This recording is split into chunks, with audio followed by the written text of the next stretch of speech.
Hola, bienvenidas y bienvenidos nuevamente. Este es un pequeño video para comenzar el desarrollo de la unidad temática 3 de nuestra materia, que lleva por título Trabajo y Derechos. Vamos a tratar de cumplir en esta presentación el desarrollo de los temas contenidos en el punto 1 de la unidad temática 3, que son estos que les estamos presentando aquí. Y para ello vamos a usar como bibliografía los capítulos respectivos del libro de Grisolía que ustedes tienen, el manual de derecho laboral. Vamos a usar la ley de contrato de trabajo. En ese link que ustedes tienen ahí pueden bajar la versión actualizada de la norma. Vamos a usar la ley 26485 de protección de tutela contra la violencia de la mujer. Vamos a hacer referencia puntualmente al ámbito laboral. Y también vamos a usar la ficha del doctor Sosa sobre trabajo en la administración pública cuando hablemos de empleo público. Comenzamos entonces. El punto 1 de la bolilla nos plantea inicialmente el tema del derecho al trabajo o derecho a trabajar. Es decir, la situación o el análisis que nos lleva a la reflexión si aquellas personas que no pueden acceder a un trabajo formal pueden de alguna manera reclamarle al Estado, ¿sí? Es decir, son titulares del derecho a tener un trabajo, a trabajar verdaderamente. ¿De dónde surge inicialmente esta idea? Bien, en las sociedades económicas, digamos, en la mayoría de los países, a mayor grado de desarrollo ese porcentaje va a subir, el 75%, es decir, 3/4 partes de los trabajadores lo son en relación de dependencia, ¿sí? Es decir, están vinculados con un empleador a cambio de una remuneración. Esa situación hace que la idea de derecho del trabajo, de la cual hemos venido hablando, lo vamos a repetir luego, como un conjunto de normas que regulan esa relación entre un trabajador y un empleador a partir de la idea de que el trabajador accede a la relación laboral con menos derechos, con menos posibilidades. Digamos que es la parte débil de la relación laboral, crea un conjunto, un debate acerca de un conjunto de ideas entre oportunidades que puede tener el trabajador o la trabajadora concurriendo a esa relación laboral, es decir, siendo trabajador o trabajadora, y al mismo tiempo la idea de la ajenidad, es decir, del hecho de producir para un tercero, ¿sí? Lo hemos indicado anteriormente, una de las notas típicas de la relación laboral es precisamente eso, que el trabajador se subordina a una relación laboral produciendo en beneficio de un tercero. De ese tercero será el empleador. Aquellos sectores que no llegan a acceder al mercado de trabajo, digamos, de manera formal, de manera legal, registrada, ¿tienen algún atravesamiento de discriminación? Es decir, ¿hay alguna situación de discriminación con aquellos que no pueden llegar? Pensemos, por ejemplo, por la edad, pensemos, por ejemplo, por el nivel socioeducativo, pensemos, por ejemplo, por el lugar donde viven, ¿sí? ¿Cómo acceden al trabajo aquellos sectores, cuando hablamos de sectores estamos hablando de personas, de trabajadores o trabajadoras que por distintos motivos se han visto desplazadas del sistema formal por un periodo largo de tiempo, vinculado con la edad, vinculado con alguna situación que las alejó del mercado de trabajo? Entonces, el concepto de discriminación aparece como fundamento, como desarrollo dentro de esta idea de el derecho al trabajo, y al mismo tiempo la discriminación se va a vincular con dificultades adicionales al efectivo goce del trabajo, ¿sí? El trabajar parecería ser, desde una visión clásica, que es el debate entre la ocupación y la desocupación. Bien, ese debate entre ocupación y desocupación puede estar intervenido desde otra mirada, desde otra idea en la cual la desocupación pase a ser no solamente un disvalor, un inconveniente para el tejido social, sino un problema verdaderamente a solucionar con el cual el Estado tenga que elaborar un compromiso para conseguir un trabajo para esas para esas personas? La problemática del desempleo es una problemática antigua. De hecho, nosotros hemos visto en alguna clase anterior que el estado de bienestar, el estado social, el derecho social, nacieron a partir de las rupturas sociales o disconformidades que se fueron constituyendo en lo que ustedes saben muy bien, es la cuestión social. Es decir, el desempleo no es un problema nuevo de los sistemas económicos. Ahora bien, se ha ido agravando, ¿sí?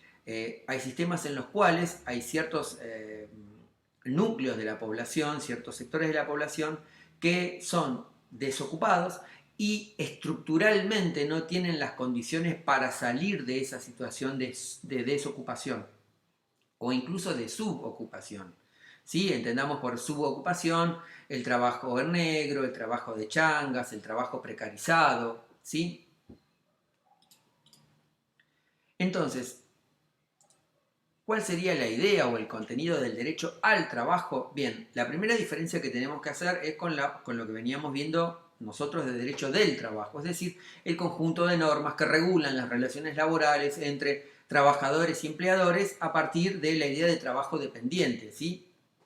Vamos a ver más adelante que esa dependencia en realidad es una dependencia técnica, jurídica o económica que no implica una idea que no sea la subordinación laboral, ¿sí? No estamos hablando de nada, de ningún componente humano en ese concepto de subordinación.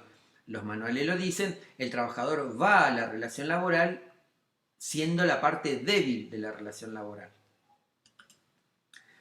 Entonces, el derecho al trabajo podría ser entendido como el derecho del cual es titular una persona a obtener y mantener un trabajo como forma de garantizar su subsistencia.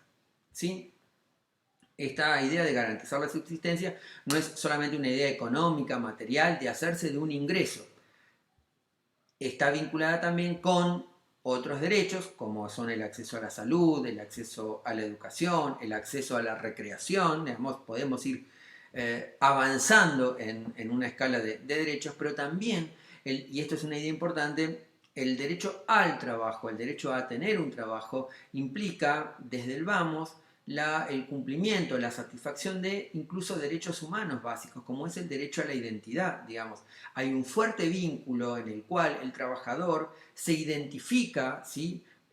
Con el empleo con el que hace, con el lugar en donde trabaja. ¿Sí? En nuestra historia, en nuestra historia argentina es muy común eso, digamos, de que había grandes núcleos de población fuertemente identificados, por ejemplo, con YPF, por ejemplo, con el ferrocarril.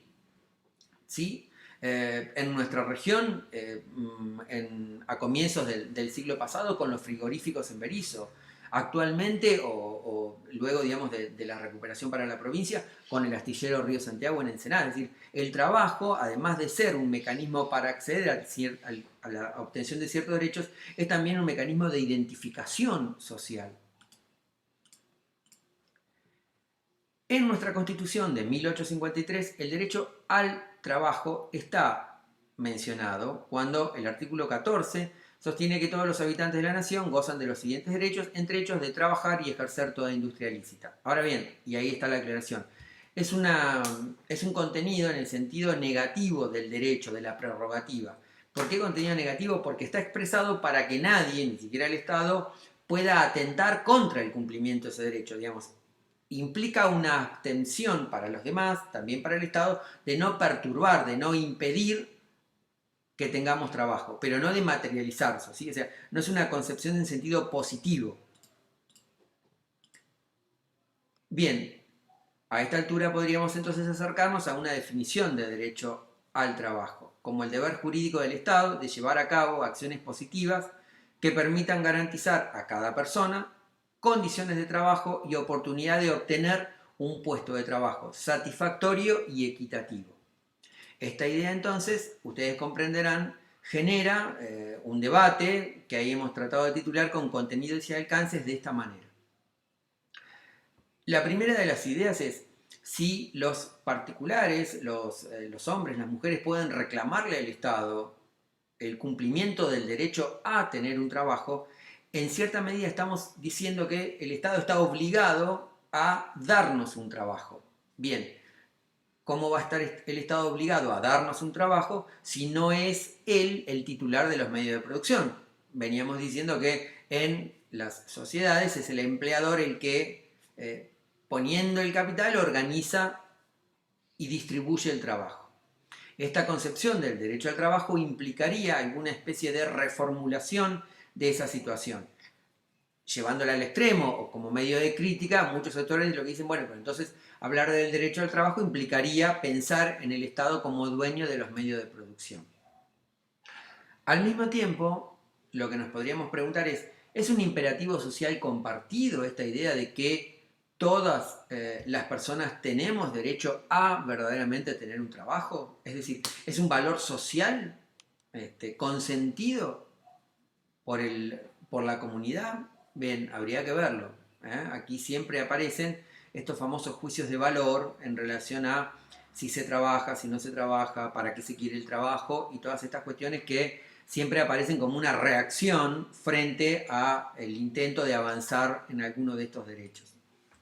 Y finalmente, como cierre aquí, pero no como cierre del tema, claro está, la aparición de ciertas distorsiones derivables, es decir, si el sistema económico tendría que estar en condiciones de otorgar trabajo a todos los agentes económicos, ahí habría, digamos, como una especie de contradicción entre el principio que regula el funcionamiento de los sistemas económicos, que ustedes lo vieron en la clase pasada, lo vimos juntos, es el de la escasez, digamos, que hay a partir de oferta, demanda, precio, y esos conceptos, digamos, de la escuela clásica, hay una distribución de ciertos bienes, básicamente hay una distribución de la riqueza. Bien, modificar el tejido social en relación con el derecho al trabajo como derecho positivo, como derecho consagrado, va a implicar entonces necesariamente que haya un conjunto de relaciones variables que tengan que reacomodarse.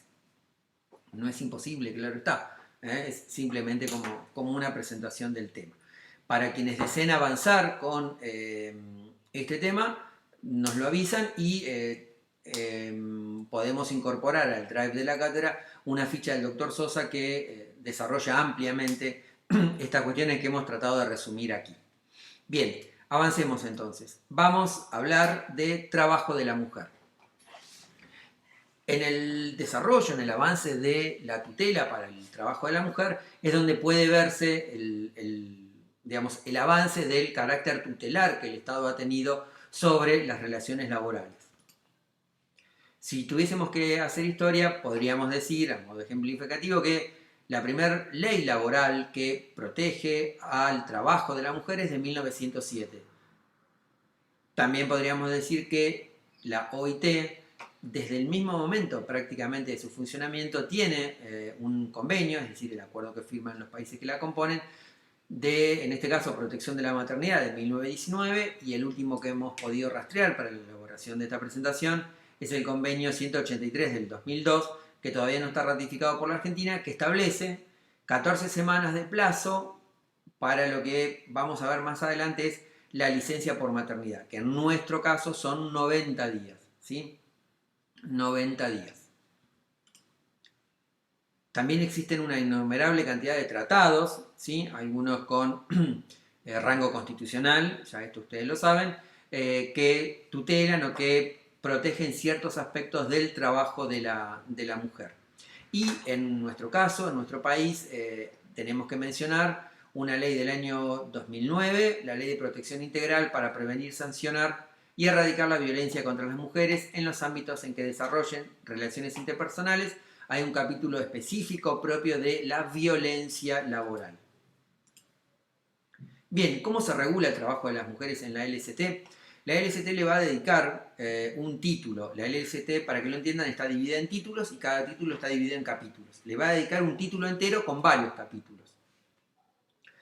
Ese título va del artículo 172 al 186, dividido en 4 capítulos, tratan esos temas que están mencionados ahí y que vamos a tratar de analizar ahora siguiendo el articulado de la ley, para que resulte, a nuestro entender, un poco más sencillo para ustedes. El artículo 172, que se refiere a la capacidad y a la prohibición de trato discriminatorio, dice: La mujer podrá celebrar toda clase de contrato de trabajo, no pudiendo consagrarse por las convenciones colectivas ningún tipo de discriminación en su empleo fundado en el sexo o estado civil, aunque éste después cambie durante el transcurso de la relación laboral. Y en las convenciones colectivas se deberá garantizar la plena observancia del principio de igualdad de retribución por trabajo de igual valor. Este es un enunciado general que establece como, norma de conducta para los empleadores, para los gremios, como las asociaciones que vinculan a los trabajadores, pero también para el Estado. ¿Por qué también para el Estado? Porque el Estado, los convenios colectivos que celebran los trabajadores representados por un sindicato y los empleadores normalmente asociados en una cámara, los convenios colectivos o los acuerdos tienen que ser homologados por el Estado. Si el Estado observa que alguna de las cláusulas viola alguno de estos principios, no lo debe homologar. Por lo tanto, el Estado, lo vamos a ver más adelante, el Estado también siempre es parte cuando hablamos del derecho colectivo, del derecho de los sindicatos. El artículo 174 establece la obligación que tienen los empleadores de establecer una pausa de 2 horas cuando la jornada de trabajo de la mujer se desarrolle durante el día, durante la mañana y durante la tarde. Esta situación es algo que no siempre se da, ustedes comprenderán, el mismo artículo lo plantea, dice que cuando de las características de la tarea que realice la trabajadora o de los perjuicios que tenga la interrupción del trabajo, esa situación podrá acomodarse y pensar la organización del trabajo con horarios continuos. Es lo que normalmente sucede. El artículo 175 prohíbe el trabajo a domicilio, y acá vamos a hacer esta aclaración. Prohíbe el trabajo a domicilio de las mujeres en el sentido que el trabajo en el domicilio no sea una continuación del trabajo que desarrolló en la oficina, en la fábrica, en el taller, ¿sí? Es decir, no prohíbe que la mujer trabaje desde su casa, sino que lo que prohíbe la ley es que se extienda la jornada de trabajo con desarrollo de tarea laboral por parte de la trabajadora en su casa luego del cumplimiento de la jornada normal y habitual. Y también la ley prohíbe que las trabajadoras realicen tareas penosas, peligrosas o insalubres, ¿sí? Queda prohibido entonces ocupar a mujeres en trabajos que revistan carácter penoso, peligroso o insalubre. La reglamentación determinará las industrias comprendidas en esta prohibición. Ustedes lo hemos dicho varias veces, la ley es general, después deriva, ¿sí?, en los convenios colectivos, en leyes, en normas complementarias, los alcances que tiene. Como principio general, las tareas penosas, peligrosas o insalubres, es decir, aquellas que impliquen un riesgo en función del tipo de trabajo y que la jornada se va a disminuir, no pueden ser realizadas por trabajadoras. Específicamente, la ley va a tratar de proteger la maternidad, es decir, la situación en la cual una trabajadora en el desarrollo de su vida laboral puede quedar embarazada, puede ser madre, y eso va a implicar algunas modificaciones operativas que la ley va a reglamentar, consagrando derechos, básicamente la licencia por maternidad, pero al mismo tiempo también va a establecer prohibiciones. Es decir, situaciones que no se puedan modificar más allá de que la trabajadora ha decidido ser mamá durante el transcurso de la relación laboral. El artículo 177, que es el que mencionábamos hoy con la EIT, es el que establece la licencia por maternidad. Para explicarlo gráficamente, la ley establece que desde la fecha probable de parto, ahora volvemos sobre eso, desde la fecha probable de parto, la trabajadora tiene 45 días antes y 45 días después de licencia por maternidad. ¿Qué es esa fecha probable de parto? Es la que está contenida en el certificado médico que la trabajadora tiene que entregar a su empleador, en el cual consta que está desarrollando un embarazo de tantas semanas y cuya fecha probable de parto es tal día. Esos 45 días antes y 45 días después, la trabajadora no está obligada a concurrir al trabajo, sin embargo no pierde ni su puesto de trabajo ni su ingreso, ¿sí? ¿Qué sucede con esa situación? Cuando la trabajadora lleva el parto, digamos, de manera plena, sin ningún inconveniente en su salud, normalmente la trabajadora quiere seguir trabajando todo el tiempo posible máximo hasta llegar a la fecha de parto. Bien, la ley eso lo entiende y dice que de los 45 días anteriores, la trabajadora puede sumar 15 para los 15 días, para los 45 posteriores. Entonces, va a tener 30 días antes de la fecha probable de parto como licencia de maternidad y luego después tendrá 60 días. De manera tal de que entre el principio y el final van a sumarse los 90 días previstos anteriormente. ¿Qué pasa si el bebé nace pretérmino? Bueno, los días de licencia por maternidad que no se tuvieron antes del parto se van a poder sumar después del parto. ¿Sí? O sea, en ese caso van a poder ser más de 60. ¿Cuál es la idea? Que la trabajadora tenga 90 días sin obligación de ir a trabajar. La trabajadora conserva su empleo y percibe la asignación por maternidad. Por eso recién decíamos que conserva su ingreso. Técnicamente no podríamos decir que conserva su remuneración porque no hay remuneración en el sentido de la ley de contrato de trabajo. Va a estar alcanzada por una de las coberturas de los subsistemas que vimos en la clase anterior, que será el de asignaciones familiares. Y el artículo menciona que cuando la trabajadora o el bebé no puedan, no tengan un buen estado de salud, esa licencia podrá continuarse en el sentido de no ir a trabajar, pero ya no será la licencia por maternidad del 177, sino que será la licencia por enfermedad inculpable, en realidad es la suspensión de ciertos efectos del contrato, por enfermedad inculpable, que está regulada en el artículo 208 que veremos más adelante. La ley contiene, a su vez, una presunción que cuando la trabajadora es despedida 7 meses y medio antes de la fecha probable de parto y 7 meses y medio después de la fecha en la cual nació el bebé, ese despido debe ser entendido como un despido discriminatorio en función del embarazo o del nacimiento, salvo que el empleador pueda probar lo contrario. Es decir, es una presunción que admite prueba en contra. A ver, la trabajadora está trabajando normalmente, es despedida y el empleador no invoca causa, ¿sí? O invoca una causa y después no la puede probar, ese despido se va a considerar un despido discriminatorio y va a tener una indemnización agravada. La indemnización por el despido, que corresponde siempre que es sin justa causa, que es la del 245 de la ley, para que lo entiendan, 1 mes de salario por cada año de antigüedad, más, en estos casos, 12 meses de salario como sanción, como multa para el empleador por entender que ese despido de la trabajadora es discriminatorio.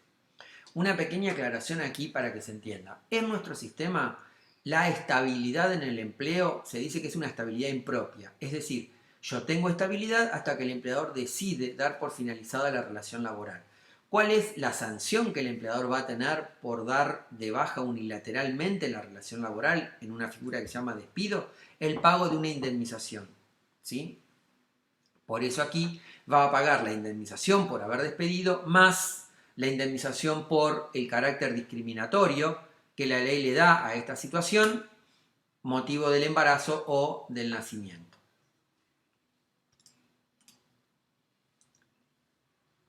La ley establece al mismo tiempo, o consagra al mismo tiempo, el derecho a que durante el primer año de vida de ese bebé, la trabajadora podrá disponer de 2 descansos de media hora cada uno para amamantar a su bebé. Esto en la práctica es muy complicado de lograr. Normalmente lo que establecen todos los convenios colectivos o incluso las normas internas de las empresas es que la jornada de la trabajadora que ha sido mamá se reduce, ¿sí? Se reduce y durante un año, algunos convenios colectivos establecen algún tiempo más, durante un año la jornada está reducida, es decir, no es que tiene que parar de trabajar e ir a darle la teta al nene o a la nena, al bebé o a la bebé y volver, sino que se achica la jornada de manera completa. Bien, no está establecido en la ley de contrato de trabajo, lo está en una ley propia, que es la 24716, establece una tutela, una protección especial para aquellas mamás que han dado a luz un bebé con síndrome de Down. Establece que luego de la licencia por maternidad tendrán 6 meses más esas mamás para permanecer con ese bebé. Durante esos 6 meses, claro está, la trabajadora continúa percibiendo la asignación familiar por el sistema de asignaciones familiares, ¿sí? Y va a tener el puesto de trabajo disponible, ¿sí? O sea, el empleador no podrá hacer uso de ese puesto de trabajo. Cuando esa licencia especial lo mismo que cuando vence la licencia por maternidad, la trabajadora va a volver a trabajar. Sobre esto vamos a avanzar ahora. El estado de excedencia es una figura que contempla nuestra ley en el artículo 183. Vamos a marcar las 3 situaciones posibles, así ya las van teniendo. ¿Qué pasa cuando vence la licencia por maternidad? Es decir, esos días que tiene la trabajadora luego de que el bebé nació. La situación más plena, más ideal, podría ser esta. La trabajadora continúa su trabajo en la empresa como lo venía haciendo, sin ningún tipo de inconveniente, vuelve a trabajar, se presenta a trabajar, tiene trabajo, recuperará, digamos, dejará de percibir la asignación familiar y empezará a percibir su remuneración. También podría pasar que la trabajadora decida no seguir trabajando, ¿sí? Decida no seguir trabajando. En ese caso, cuando la trabajadora no se incorpora luego de vencida la licencia por maternidad, puede rescindir el contrato percibiendo el 25% de la indemnización que le hubiera correspondido si la hubieran despedido. ¿Se entiende? O sea, es como una renuncia. Lo que pasa es que la renuncia como forma de extinción de la relación laboral no tiene un dinero que se cobra. Por eso ahí escribimos rescindir su contrato de trabajo. Copiamos el artículo, rescindir su contrato de trabajo. La trabajadora rescinde el contrato de trabajo, pero por haberlo rescindido pegado a que tenía que volver de la licencia por maternidad, tendrá derecho a percibir el 25% de lo que hubiera sido una indemnización por despido. Ese cobro, digamos, no es indemnizatorio, tiene una figura que es la compensación por tiempo de servicios y se vincula, y espero no confundirlos acá, se vincula con la idea de la que veníamos hablando. ¿Se acuerdan de la responsabilidad objetiva cuando hablamos de una de las características de la seguridad social? Bien, porque tiene características, digamos, de compensación, ¿sí? De pago vinculado con la seguridad social, pero lo hace el empleador, ¿sí? Es decir, el empleador le tiene que pagar el 25% del monto del artículo 245, como si le hubiera despedido, pero en realidad el empleador no la despidió, es una decisión de la trabajadora. Sin embargo, el empleador objetivamente tiene que hacer ese pago y cubrir esa prestación. Y otra situación intermedia a todo esto, digamos, es que sin ninguna de las que mencionamos antes, la trabajadora también puede optar por no ir a trabajar, no presentarse a trabajar, por un periodo que no sea menor a 3 meses. ¿Sí? O sea, no va a trabajar por 3 meses, pero al mismo tiempo tiene que volver a trabajar antes de los 6. En ese periodo que no va a trabajar no tiene salario ni asignación de nada. Y tampoco se va a computar como tiempo de servicio, como antigüedad. Entonces, ese es el estado de excedencia propiamente dicho. La situación, el tiempo en el cual la trabajadora no va a trabajar, ¿sí? No va a trabajar, pero luego va a volver a trabajar y ese periodo dura entre 3 y 6 meses. O sea, no puede durar menos de 3 meses y tampoco puede durar más de 6. La excedencia, el uso del estado de excedencia debe ser notificado al empleador, ¿sí? Debe ser notificado al empleador. ¿Por qué menos de 3 meses? No menos de 3 meses y no más de 6 meses. Bueno, porque el legislador lo ha establecido así. No hay ningún criterio objetivo que se establezca. Dicho de otra manera, la trabajadora no puede hacer uso del estado de excedencia por 2 semanas, por 4 semanas, por 2 meses. Tiene que ser mínimo 3 meses, ¿sí? Lo que es, para que lo entiendan, un tema a pensar si le llega a la consulta, porque durante 3 meses no va a tener salario como mínimo. Bien. Al momento del reingreso, el empleador podrá darle a la trabajadora, digamos, vencido ese periodo que va entre 3 y 6 meses, el empleador podrá darle a la trabajadora la misma tarea, categoría que tenía al momento de que el nacimiento se produjo, una categoría superior o inferior, si la trabajadora está de acuerdo, pero con el límite de que la remuneración no puede ser disminuida, ¿sí? La remuneración no puede ser disminuida. Si la trabajadora puede aceptar otro lugar de trabajo, sí, pero con la misma remuneración. Si la trabajadora no fuese admitida, será indemnizada como si se tratase de un despido injustificado. ¿Sí? ¿Se acuerdan? La del 245 de la ley, despido sin justa causa. Salvo que el empleador demostrase la imposibilidad de reincorporarla, es decir, que no puede darle un trabajo, una situación muy difícil, muy rara y muy excepcional, pero si lograse demostrar que no le puede dar un trabajo, deberá pagarle el 25% del que habíamos hablado antes como opción de la trabajadora, ¿sí? Esa situación es obviamente bastante extraña y bastante atípica, porque salvo un cambio radical en la organización del trabajo, la trabajadora algún tipo de tarea va a poder desarrollar. Para todo esto, la ley establece que para usar el estado de excedencia como derecho, es decir, no ir a trabajar por 3 meses como mínimo y 6 como máximo, la trabajadora tiene que tener 1 año de antigüedad en el empleo. Y finalmente, una redundancia a nuestro entender, la ley consagra una opción tácita. Si la mujer no se reincorpora a su empleo luego de la licencia por maternidad, se entenderá que opta por la percepción del 25%, cosa que es, digamos, es de normal que así se va a ser entendido, digamos, porque si hubiera optado por el estado de excedencia, la hubiera notificado por escrito a la empleadora. Si hubiera optado por volver a trabajar, se hubiera presentado, ¿sí? Pero bueno, está en la ley, lo mencionamos. La ley de contrato de trabajo contiene también, dentro de este capítulo, un título en el cual tutela, protege el matrimonio, estableciendo una prohibición de despido por causa de matrimonio. Para eso crea una presunción, una nueva presunción como la que habíamos visto antes. Considera que el despido responde a la causal de matrimonio cuando es dispuesto para el trabajador o para la trabajadora sin causa o mencionada una causa, el empleador después no puede probarla en un futuro juicio y ese despido se produce 3 meses antes del matrimonio o 6 meses después del matrimonio. ¿Cuál va a ser la sanción? Bien, además de la indemnización prevista en el artículo 245, la indemnización por despido o indemnización por antigüedad, 1 mes de salario por cada año de antigüedad, el empleador también tendrá que pagar la indemnización especial por carácter discriminatorio de 12 meses de salario. ¿A qué se refiere la ley cuando dice o no pudiese probar la causa? Lo vamos a tratar con un ejemplo. Supongamos esto. El empleador quiere despedir a un trabajador o una trabajadora.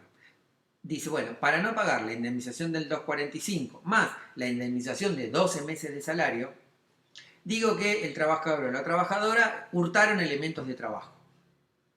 Si el empleador expresa una causa para fundamentar el despido, después tiene que poder probar esa causa y ninguna otra causa. Esa causa, en algo que se va a llamar, digamos, invariabilidad de las causas de despido. O sea, en un futuro juicio, yo como trabajador o una trabajadora puede demandar al empleador por la indemnización y eventualmente por la indemnización y la indemnización especial en este caso, y el empleador tendrá que probar eso que fundamentó como causa. Si no lo puede probar, si esa causa no la puede probar, aunque hubiere otras causas, no puede tampoco introducir nuevas causas en el juicio, va a tener que pagar la indemnización, la actualización de la indemnización y además la indemnización especial.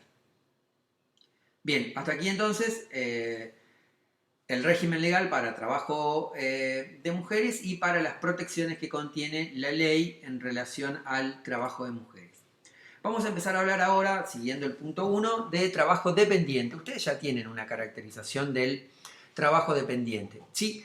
El trabajador dependiente es el trabajador tutelado, protegido por la ley de contrato de trabajo. ¿Sí? Es el que presta su actividad personal. ¿Se acuerdan que habíamos dicho que vamos a decir que la actividad del trabajador es no fungible, no intercambiable, a cambio de una remuneración en una relación de dependencia o subordinación? De esta manera, el trabajador dependiente es aquel que trabaja en una organización ajena, trabaja sometido a directivas o instrucciones de ese empleador, de ese dueño, de ese propietario, y al mismo tiempo trabaja bajo el riesgo económico del empleador, ¿sí? Es decir, el trabajador no es no forma parte del riesgo con el cual el empresario puede encarar o no la explotación, la empresa, el comercio que tenga. La relación de dependencia entre empleador y trabajador no es un vínculo de superioridad en el sentido, digamos, de persona. Se trata de un trabajo dirigido, es decir, el empleador tiene la facultad de organizar y dirigir el trabajo, lo vamos a profundizar más adelante, ¿sí? El trabajador está bajo la dependencia o dirección del empleador. Aporta, como dice nuestra ley, ya lo hemos dicho en alguna conversación anterior, su fuerza física o mental a beneficio, para beneficio de la explotación del empleador. La relación de dependencia entonces se va a caracterizar por una subordinación que tiene una triple manifestación o puede ser analizada de una triple perspectiva: técnica, jurídica y económica. Tal vez es, dicen los autores, en esa faceta económica donde más visible está. ¿Por qué? Porque el trabajador es la parte más débil de la relación laboral y concurre, va hacia el mercado de trabajo en busca de la remuneración que le permita satisfacer sus necesidades. Entonces, la subordinación va a ser técnica porque es el empleador el que organiza, dirige el trabajo, establece los horarios, compra determinadas máquinas y no otras, instala la fábrica en un determinado lugar y no en otro. Económica por lo que dijimos recién, por el salario, por la retribución, por la contrapartida que va a recibir ese trabajador por dar ese beneficio de cosa ajena, digamos. Y al mismo tiempo la dependencia jurídica, es decir, las normas, el contrato, quien está en una posición de fuerza relativa más importante es el empleador, ¿sí? El trabajador, en su gran mayoría de los casos, se vincula a un trabajo aceptando un conjunto de condiciones ya establecidas en un contrato de trabajo. Distinto es el trabajo autónomo. El trabajador autónomo trabaja por su cuenta y riesgo propio. No hay relación de dependencia entre quienes puedan ser ocasionales contratantes de ese trabajador autónomo, ¿sí? El trabajador autónomo no trabaja sometido a una organización ajena, sino que lo hace en su propia dinámica. Sigamos. Es un trabajador independiente, trabaja por su propio riesgo. Quería aclarar esto en relación al punto anterior. ¿Qué significa que no trabaja sometido a una organización ajena, sino que lo hace en su propia dinámica? Supongamos, un kiosquero abre el kiosco en el horario que desea. El señor de la fotocopiadora abre la fotocopiadora en el momento que desee. El plomero va a trabajar coordinando un horario, pero más o menos dentro de los horarios que él define. Una trabajadora que hace un trabajo desde su casa, hogareño, y lo vende, trabaja en los tiempos y en la organización que ella misma se da. El trabajo autónomo, y esto sí es necesario aclararlo, el trabajo autónomo no está regulado por la ley de contrato de trabajo, ¿sí? La ley de contrato de trabajo regula la relación laboral de dependencia, ¿sí? Que se caracteriza por la ajenidad, que se caracteriza por el hecho de trabajar bajo una subordinación en beneficio del empleador, que es quien puede organizar y dirigir el trabajo. La ley de contrato de trabajo no aplica institutos para el trabajo autónomo, ¿sí? Seguimos ahora con otro de los temas del punto 1 de la bolilla 3, que es trabajo autogestionado. El concepto de trabajo autogestionado nos vincula con un conjunto de empresas de producción de una enorme cantidad de bienes y servicios que han sido recuperadas esas empresas o están en un proceso de expropiación, ahora avanzaremos un poco más sobre eso, y que se encuentran bajo el control de sus trabajadores. Y esta es la nota distintiva, la nota típica, digamos. El trabajo autogestionado, con más o menos grados de formalización, de división del trabajo, tiene como nota central que el proceso productivo es responsabilidad de los propios trabajadores. Es decir, para tratar de decirlo en términos de la ley, la caracterización o la tipificación que la ley hace, que el empleador tiene la facultad de organizar y dirigir su trabajo, no está presente en este tipo de organizaciones económicas productivas en las cuales son los propios trabajadores los que deciden cómo trabajar, qué producir, a quiénes comprarles, a quiénes venderles. Este tipo, digamos, de organizaciones productivas, económicas, autogestionadas, son experiencias colectivas de autoorganización, es decir, de esto que hablábamos, de propia organización, que procuran generar sus propios ingresos o continuar generando sus propios ingresos, en el caso normalmente de las cooperativas que, porque el empleador decide no continuar, o dicho en términos un poco más populares, atraviesa una situación de crisis, de quiebra, o al menos de concurso preventivo, bien, los trabajadores deciden tomar por cuenta propia el llevar adelante esa empresa, esa organización.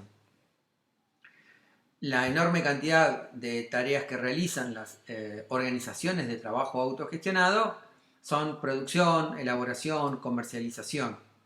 Es un fenómeno que en nuestro país emerge con una potencia muy particular, lamentablemente, a partir de la crisis del 2001. ¿Por qué decimos lamentablemente? Porque esto sí hay que caracterizarlo, digamos. Normalmente, cuando hablamos de trabajo autogestionado, estamos hablando, en principio, de trabajadores que antes tenían una relación de trabajo formal y que producto de la crisis han tenido que hacerse cargo de su propia gestión productiva. ¿Sí? Hoy por hoy, una enorme faceta del trabajo autogestionado son lo que ustedes seguramente trabajan, conocen como las organizaciones de la economía popular, ¿sí? Que implican una superación en el sentido que son proyectos, digamos, propios, proyectos que nacen desde una inquietud, de una necesidad de poder encontrarle la vuelta a la explotación económica tradicional de mercado capitalista. Tienen un formato o una estructura muy variada, normalmente están asociadas con la idea de trabajo cooperativo, ¿sí? De la organización en el sistema de cooperativas, es decir, una estructura de mando lo más horizontal posible, de mandos compartidos, y al mismo tiempo una distribución del ingreso, de lo producido, en partes iguales para todos los trabajadores y trabajadoras. Las organizaciones con trabajo autogestionado se pueden inscribir en el Ministerio de Trabajo y cumpliendo una serie de requisitos, básicamente burocráticos, pueden estar dentro de los destinatarios de los programas de incentivo o ayuda que da el Ministerio de Trabajo y a veces también el Ministerio de Desarrollo Social. No tenemos en nuestro sistema, y es una crítica de muchos de los sectores de la autogestión, una ley de expropiación, es decir, una ley que reconozca que esa fábrica, esa empresa, esa organización en la cual la están llevando adelante los trabajadores, y son los trabajadores los que han acordado con los acreedores y han continuado la explotación, bueno, pase de la titularidad de los dueños anteriores, que la quebraron, la fundieron o la dejaron así en ese estado, a ser titular los propios trabajadores de la organización económica propiamente dicho. Lo que decíamos hace un ratito, hoy por hoy, en una ampliación de la idea de trabajo autogestionado, se incluyen las empresas de autoconsumo, ¿sí? Las organizaciones campesinas, comunitarias, de producción familiar, que, por ejemplo, en determinados momentos como este, suelen convertirse en proveedores de ciertos bienes que no requieren un gran proceso de industrialización. Bien, seguimos, vamos con empleo público. El empleo público, que no está regulado por la ley de contrato de trabajo, contrato de trabajo, es una relación de empleo, de subordinación de las personas, del trabajador o trabajadora, en relación al Estado, ¿sí? Y ese trabajador o trabajadora cumple funciones asignadas en cada órgano estatal o en cada área.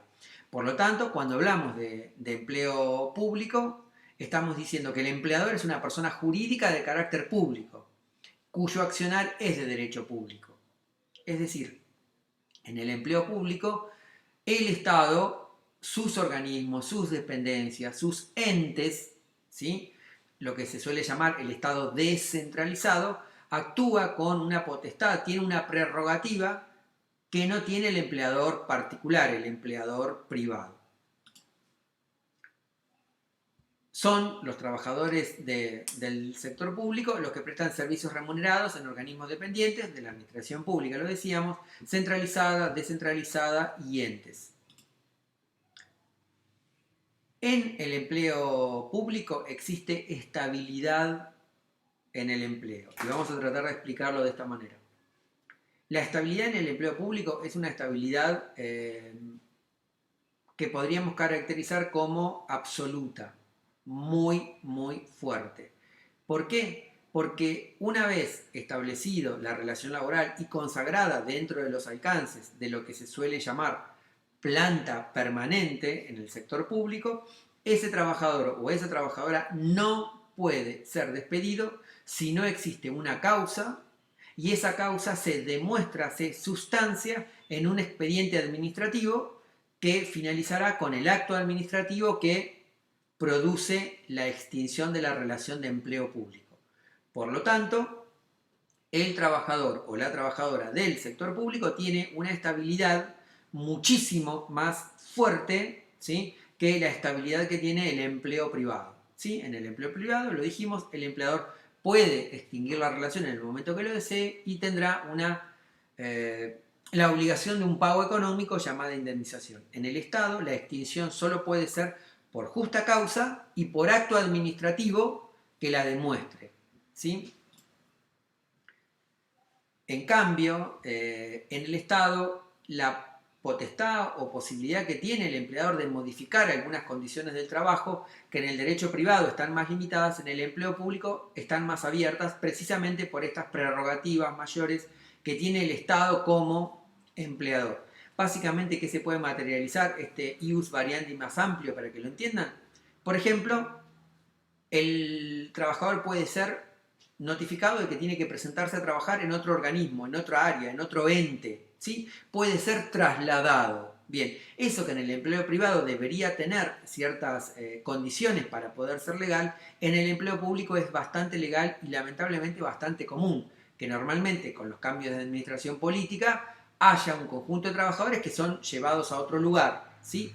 No se pierde el trabajo, no se pierde la categoría, no se pierde la remuneración, pero el lugar de trabajo puede ser puede ser modificado unilateralmente por el empleador, en este caso el Estado o alguno de sus órganos. Pese a que es una relación de empleo público, el Estado con sus trabajadores puede tener un convenio colectivo de trabajo, ¿sí? Que en ese caso es firmado directamente. Sindicatos, ahora vamos a ver que en el Estado puede haber más de un sindicato, cuando eso no es la regla para nuestro sistema sindical. Ese convenio colectivo es firmado directamente por el sindicato o los sindicatos que nuclean a los trabajadores y el Estado previamente dicho, es decir, no hay una cámara como la había en los convenios colectivos que se firman en el sector privado. Como lo decíamos, tampoco hay sindicato único. Nuestra estructura, digamos, sindical, en la ley de asociaciones sindicales 23.551 se establece el principio de que hay un solo sindicato que tiene personería gremial por rama de actividad. Bueno, en el Estado eso no es así y normalmente convergen para el sector público más de un sindicato. Ejemplo clásico, los docentes, ejemplo clásico, ATE y UPCN. Eso está permitido porque hay una norma, un decreto, que creo es del año 2001-2002, que establece esa situación, que la habilitación de una persona jurídica para un gremio en el Estado no implica que quienes ya tengan la persona jurídica la pierdan. Perdón, la personería gremial la pierda. Vamos a tratar de repasar aquí las principales características del trabajo en relación de dependencia o del trabajo dependiente, ¿sí? El que recordemos está regulado, regido por la ley de contrato de trabajo. El trabajo en relación de dependencia es el objeto que regula la ley de contrato de trabajo. Las normas que contiene la ley de contrato de trabajo forman parte de lo que hemos definido ya como orden público laboral, es decir, ese mínimo de derechos que la ley consagra para todos los trabajadores y trabajadoras que podrán ser mejorados vía los acuerdos convencionales o eventualmente los acuerdos particulares. Cuando hablamos de regulación del derecho dependiente, estamos hablando de la decisión que toma el Estado de intervenir, definir, establecer pautas, procedimientos, requisitos, derechos para esas relaciones entre trabajador y empleador. La ley de contrato de trabajo entonces regula un tipo de trabajo determinado, el trabajo en relación de dependencia, ¿sí? Toda actividad lícita prestada a favor de otro a cambio de una remuneración. Ahí vamos a tener las partes de la relación laboral. El trabajador, siempre una persona física, y el empleador, normalmente una persona jurídica, que intercambian, digamos, el trabajador obtiene una remuneración a cambio de darle su fuerza física o mental, el empleador paga una remuneración a cambio de obtener un beneficio propio, ese beneficio sí va a ser propio para el empleador, producto del trabajo que hizo ese trabajador o trabajadora. El derecho del trabajo entonces solo se ocupa, solo regula el trabajo en relación de dependencia, no el trabajo autónomo, no el empleo público. La bolilla sigue con el tema de derecho individual y derecho colectivo. Vamos a hacer una consideración rápida de derecho individual. Cuando hablamos de derecho individual es de lo que venimos hablando hasta acá, de las relaciones entre sujetos, trabajadores, trabajadoras, con el empleador, de la persona física, trabajador o trabajadora, con el empleador, persona humana o jurídica, normalmente jurídica, es decir, sociedades, empresas. La ley de contrato de trabajo es la rama central, la rama troncal, la rama más importante, ahora vamos a ver otras, del derecho individual del trabajo. En cambio, el derecho colectivo del trabajo se ocupa de las relaciones de los sujetos colectivos, es decir, ya no del trabajador individual, sino del conjunto de trabajadores. ¿Cómo se va a llamar esa representación del conjunto de trabajadores? Bien, va a ser una persona jurídica llamada gremio o sindicato, es más o menos similar el concepto. La asociación sindical de trabajadores, sindicato o gremio, las entidades representativas de los empleadores, las cámaras, y el Estado como órgano de aplicación y control, lo que decíamos hoy. El Estado termina homologando los acuerdos al que llegan los trabajadores representados por un sindicato y los empleadores normalmente asociados en cámara, ¿sí?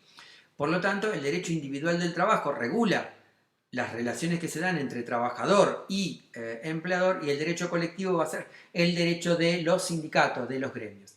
No viene el caso aquí, pero si ustedes profundizan la lectura de esto, van a encontrar que entre estas dos situaciones algunos autores hablan de situaciones de pluriindividualidad vinculándola a la idea de conflictos. Por ahora la dejamos de lado. Cuando hablemos de derecho colectivo en detalle vamos a hablar de algunas situaciones que, si bien abarcan a muchas personas, a muchos trabajadores, siguen siendo del ámbito del derecho individual y no del derecho colectivo.